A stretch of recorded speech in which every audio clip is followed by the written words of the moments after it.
Ngobrol apa? Ngobrol seru seputar apa aja.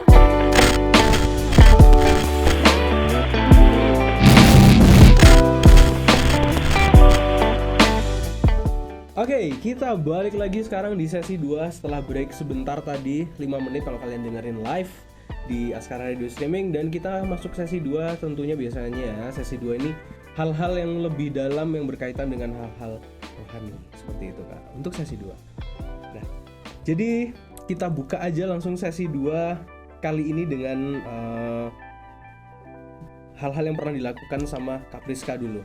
Nah, Kak Priska ini yang aku tahu adalah jebolan dari salah satu tempat yang dimana sering ada pelayanan di sana, kayak perkumpulan gitulah, namanya sebut aja nama Sebaot dulu, karena aku juga ada di sana pada saat itu. Tapi kita beda angkatan ya. Beda angkatan. Kalau Kak Priska dulu angkatan 2001 sampai 2004. 2001 sampai 2004. Nah, Ya, kalau aku 2001 sampai aku dari 2000 sampai sekarang. Oh, Tapi- wow, panjang ya. Panjang, tapi Kak Priska mungkin waktu aku tahun 2001 2004 aku masih SD itu. Sampai masih SD kelas berapa ya? 1 sampai kelas 4 lah. Gitu. Jadi memang masih kecil pada saat itu. Nah, itu dulu waktu pelayanan bareng persekutuan anak-anak Sebaot itu pernah pelayanan apa aja Kak? Pengalamannya dulu. Karena aku nggak bisa main musik, jadi biasanya aku tuh nyanyi, singer, terus apa sih namanya? Tamborin? Enggak, aku nggak ikut enggak. tamborin karena aku kalau nari kayak ondel-ondel gitu ya. Jadi Iya, aku menyanyi saja. Oke. Terus apa sih WL ya? Ya WL. WL gitu. Terus ya seputar itu. Sebentar itu. Pernah singers di ini enggak sih, konven? Pada saat itu. Enggak, kayaknya aku di Oh, enggak gereja ya? deh. Oke. Tapi paduan suara. Oh, paduan suara juga. Biasanya waktu KTN, Event, ya, sama Natal, Natal, apalagi iya. Paskah, Nah, yang latihannya lama banget itu Iya, kan. betul. Setiap minggu gitu. Setiap minggu latihan. Dulu aku masih inget yang biasanya ngelatih, yang bocah-bocah yang masih bocah-bocah yang ngelatih itu Kak Lady, tahu mungkin? Iya. Lady Etari. Ya karena perlu persiapan banyak, orangnya banyak soalnya kan. Betul. Udah dari bulan-bulan sebelumnya biasanya udah latihan. Iya, ini biasanya bau-bau aroma Natal gini udah. Wah, ini bulan November kemarin udah persiapan masih. Gitu. Nah, ngobrol-ngobrol soal itu kan dulu waktu di Sebaot ya, Kak. Kemudian dari Sebaot itu tahun 2004 kemana, Kak? 2004 itu sampai 2008 aku ada di beberapa kota. Kemudian 2008 baru aku berada di Jakarta, sebelahnya dikit, di Cikarang. Cikarangnya. 2008 sampai 2012. 2012-2013. Kemudian 2013 baru aku kerja di Jakarta sampai sekarang gitu. 2013. Cuman kalau 2013 waktu awal-awal kerja kan setiap minggu masih bisa pulang tuh ya. Jakarta, Cikarang masih bisa bolak-balik kalau weekend atau pas libur. Bukan weekend ya, pas libur. Karena libur aku tuh bisa Rabu Kamis, bisa Senin Selasa gitu. Oke. Milih atau dapat jatah? Iya. Kan diatur di kantor tuh. Atau dapat tukeran. Dapat tukeran, bener. Tukeran dari temen. Iya. Itu berarti waktu kakak di Cikarang sempet jauh dari keluarga nggak sih? Waktu di Jakarta. Oh, sekarang aku jauh dari keluarga. Oh, sekarang? Iya. Justru sekarang ya? 4 tahun terakhir. 4 tahun terakhir.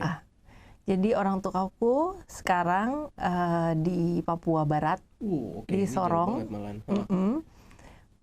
Pindah ke sana, kemudian pelayanan di sana juga. Jadi sekarang aku pulangnya ke sana. Oke, kalau Gitu. pulang ke Sorong. Ke Sorong, iya. Gitu. Boleh loh kalau mau mampir. Oh iya, silakan. Kak, siap. Itu tinggal dikit lagi Raja Ampat. Betul.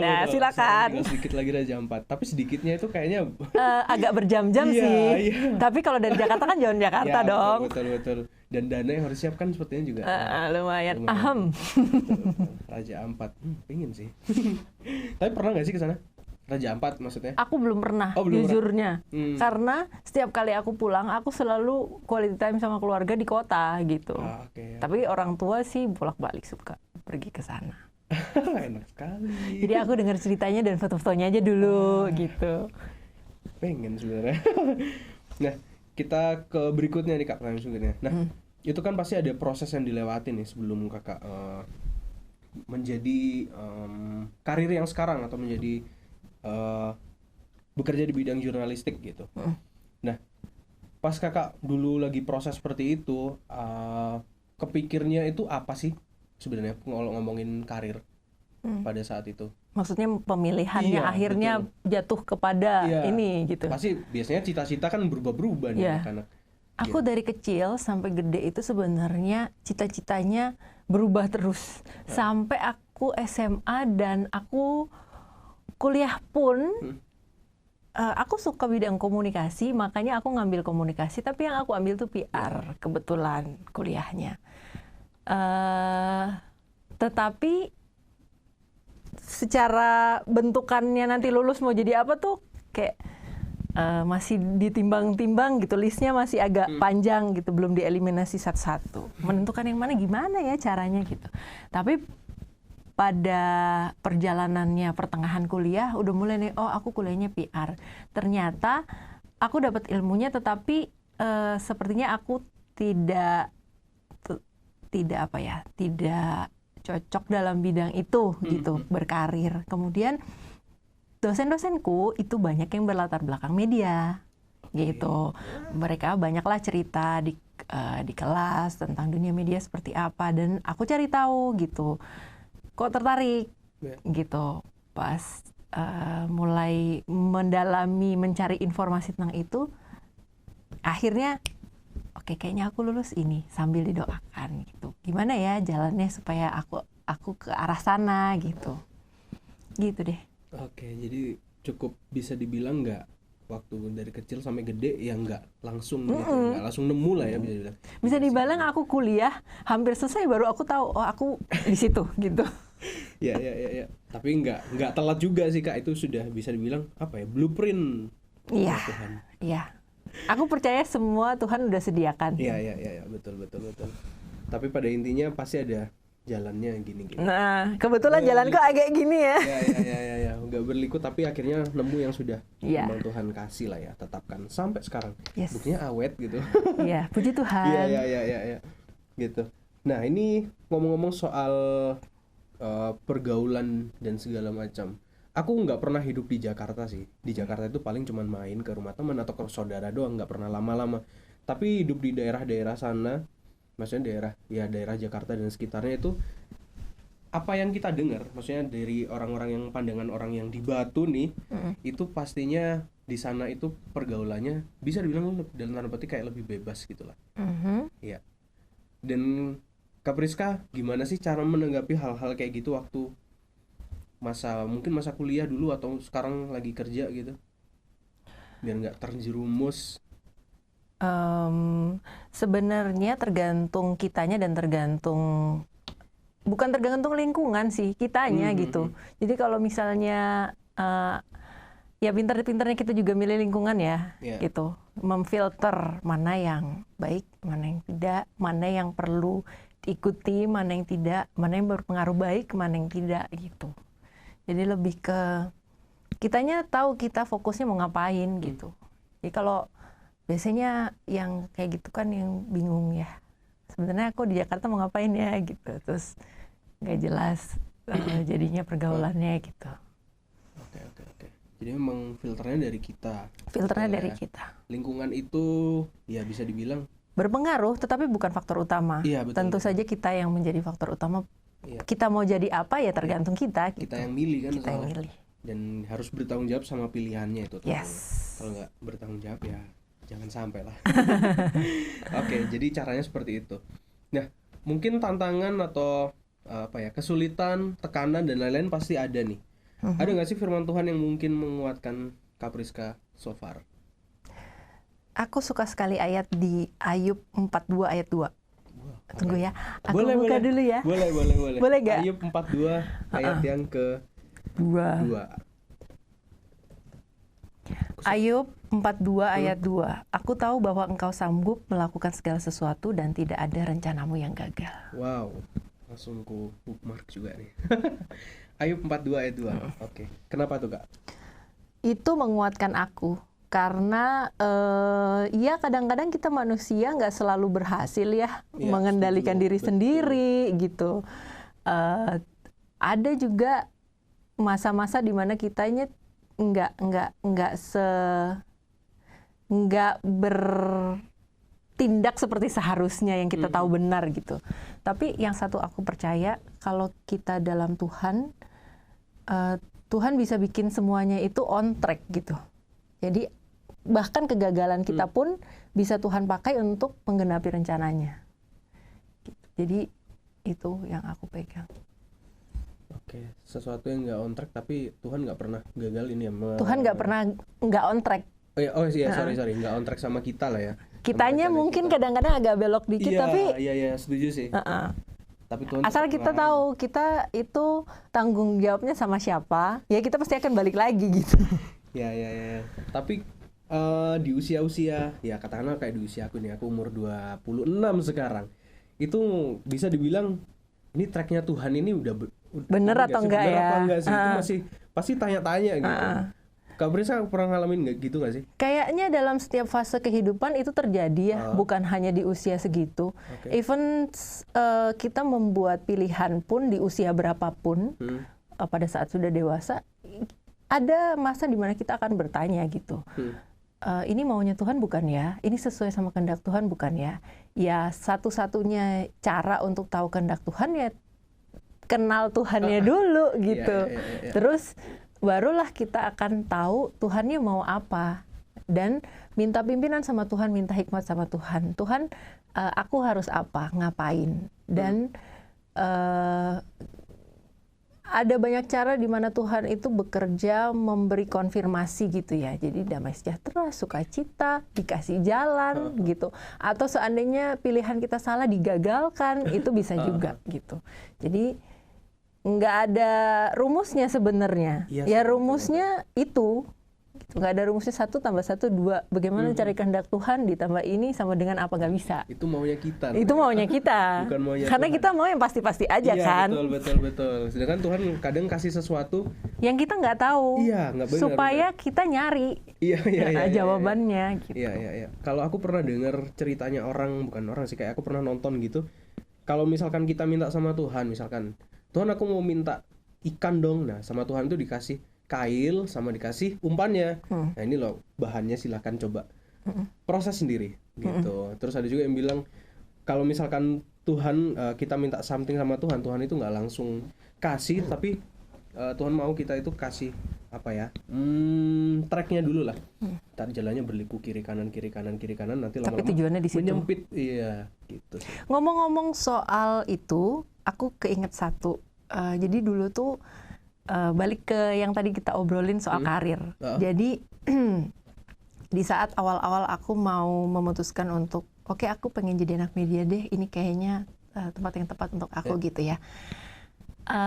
Aku membidik 2 tempat pekerjaan yang aku suka banget gitu, dan aku berusaha untuk masuk ke situ, apply apa segala macam.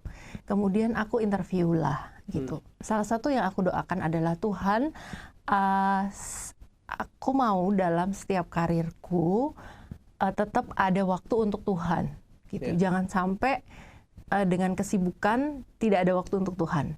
Dan kemudian aku interview di satu tempat yang aku berharap diterima di situ karena salah satu tempat yang aku bidik. Kemudian ditawarkan oleh usernya untuk join di satu program baru, yang program barunya itu sangat fleksibel waktu pengerjaannya. Jadi aku sebagai tim di dalam program itu, kita akan kerja keras ya selama periode tertentu gitu. Terus oke Pak, saya siap kok gitu. Kalau kamu diminta untuk menginap di kantor nggak masalah gitu, karena ya dunia media memang seperti itu, apalagi fresh graduate ya, kan nyari pengalaman dong gitu. Betul. Perlu belajar banyak. Tapi pada akhirnya aku bilang, Pak, tapi saya hanya tanya satu hal, apakah memungkinkan jika di hari Minggu saya punya waktu setidaknya 2 jam saja untuk saya beribadah, dan itu tidak bisa diiyakan, tidak bisa dipastikan. Ya tergantung nanti user kamu gimana gitu. Akhirnya aku memutuskan untuk mengundurkan diri dari interview itu, dan aku pulang tuh sedih sekali karena aku tidak bisa di situ hanya karena itu gitu. Tapi aku pikir ini udah aku doakan gitu, dan Tuhan akan kasih jalan lain untuk aku kalau fokusku tetap ke Tuhan gitu. Jadi sempat ini ya, sebelum masuk di dunia jurnalistik itu sempat ada nyoba-nyoba di tempat lain ya? Iya. Dunia jurnalistiknya tetap gitu. Cuman company-nya bukan yang ini nih. Company-nya tempat lain gitu. Waktu itu aku pengen banget di situ gitu. Tapi ya karena itu aku pulang. Dan sedih banget memang waktu itu, karena kan dari anak baru lulus ya pengen banget kan kerja di situ gitu. Terus nggak bisa karena satu hal itu. Tapi aku pulang dan bertekad bahwa nggak, hal ini harus jadi yang utama gitu. Oke. Jadi bisa dibilang kakak memilih yang sekarang juga ada alasan bahwa hari Minggu ada waktu itu tadi. Oke, 2 jam setidaknya untuk ibadah. Pun untuk pelayanan ada sekarang. Oh gitu. Pelayanan pun bisa ya. Kan kalau ngomongin pelayanan pasti ada latihannya, bisa ya berarti ya. Ada yang kadang-kadang bisa pakai latihan, ada yang enggak. Jadi kayak misalnya, kalau lagi nggak memungkinkan untuk dengan waktu latihan tambahan gitu, usher bisa. Atau misalnya kalau bisa nih ikut latihan sekali, ya udah berarti singer gitu.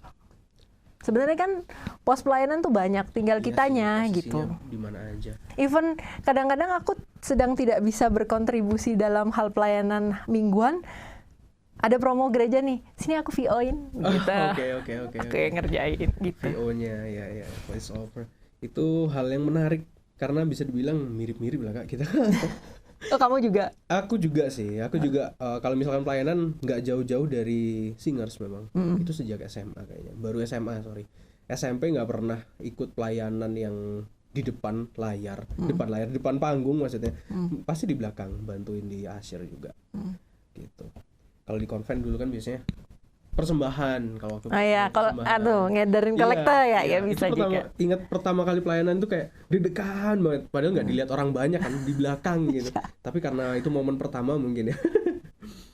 Ngomong-ngomong soal itu, kalau Kak Priska dulu momen pelayanan pertama gimana nih?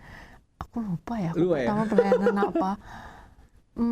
Pokoknya pelayanan tuh nggak jauh-jauh dari singer, terus usher, terus ngajar sekolah minggu pernah, tapi nggak terlalu lama. Jadi 2 itu sih paling banyak. Usher sama singer. Oke. Ada juga pelayanan yang nggak mingguan, ikut. Jadi di program gerejaku yang sekarang ini ada mission trip. Kita pergi ke daerah gitu setahun sekali gitu.